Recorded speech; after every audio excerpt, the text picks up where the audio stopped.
Hey everybody, welcome back to the show. Today we're going to talk about negative equity. How did we get here?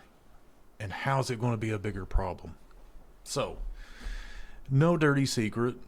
Cars lose 20-30% of their values when you drive them off the lot. And this usually impacts lower income to middle income people the most. However, now it's all income levels are affected by negative equity. So, you ever pulled up on a car lot and wondered, wow, why do they have so many Chevrolet Equinoxes, Dodge vehicles, um, I think Kias or something like that on the car lot? Why do they always try to put me in that? So, a lot of time those vehicles will have higher book values, but they're so plentiful in the marketplace that their resale values drop. So the dealers can buy those really, really, really cheap. And so if you come in a loan and you're upside down $5,000 or $6,000, they can roll that negative equity over into the Equinox, and it's within that book value. So the bank will say, "Okay, roll it. We'll take it." Yeah. But what you've just done is you've bought a vehicle that has a very high depreciation rate, and then you've added 6 grand on top of it. It's a no-win situation unless you keep the vehicle for the life of the loan, and then you're free, right? Um, but what often happens is people experience job loss, a growing family, um, they need better fuel economy, all this stuff, and when they're forced into adapting to their new lifestyle, they're caught again. So what do? They get a newer Equinox,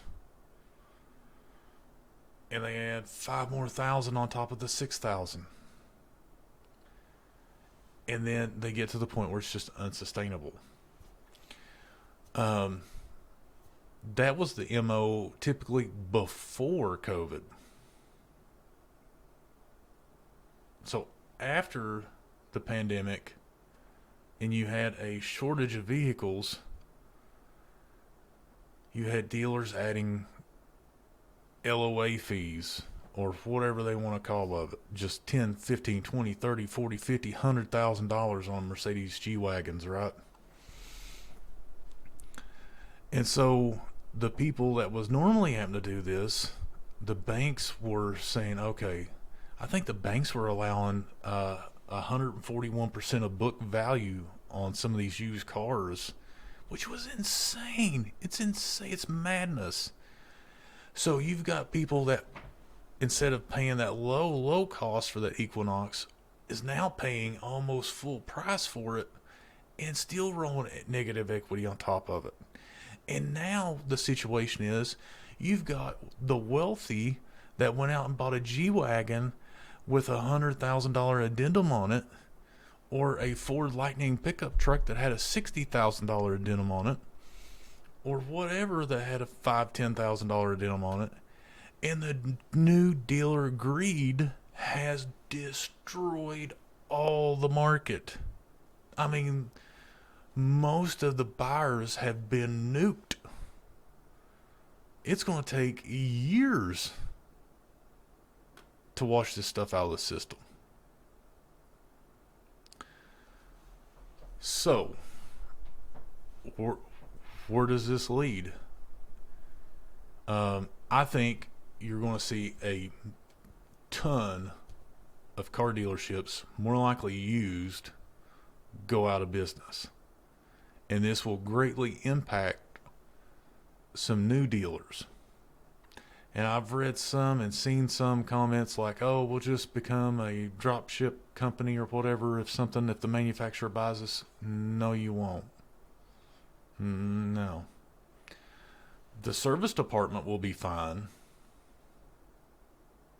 There's no need for a sales office. Gone. So if the dealer or the manufacturer wants to buy the dealership, the showroom will just be a showroom of vehicles. And Ford may have a little assistant there if you want to test drive something before you buy it online, but that's what it'll be, just that.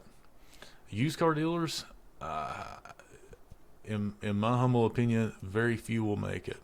This will be a very tough, and it's not going to be a sudden crash. And I think that's what people, just same thing with housing.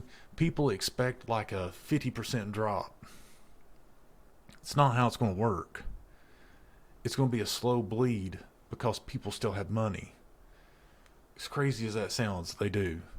And so what will happen is you'll see a slight decline, and then some people will show up and you'll see like a little bounce, and then another drop, a little bounce, then another drop. So it's going to take a couple of years to get this stuff worked out. Some cases, it's going to take 5 to 7 years.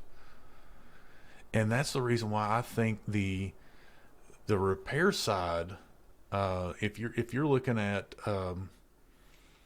AutoZone stock or Advanced Auto stock or whatever, those will benefit over the next 10 years because people are going to be forced to stay in these car loans for 5 to 7 years to pay off that negative equity, and those aftermarket auto parts places will benefit from that, and the repair shops will benefit from that.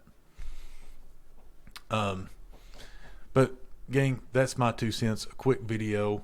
I appreciate everybody. If you like the content, please like and subscribe. This Friday, I'm doing the once a stock of the day video, and then going forward every Monday, I'm going to do a video on either cars, the economy, society, whatever.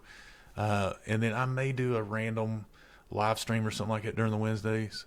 But if you like the video, please like and subscribe, and we'll see you on the next one. Thanks, gang.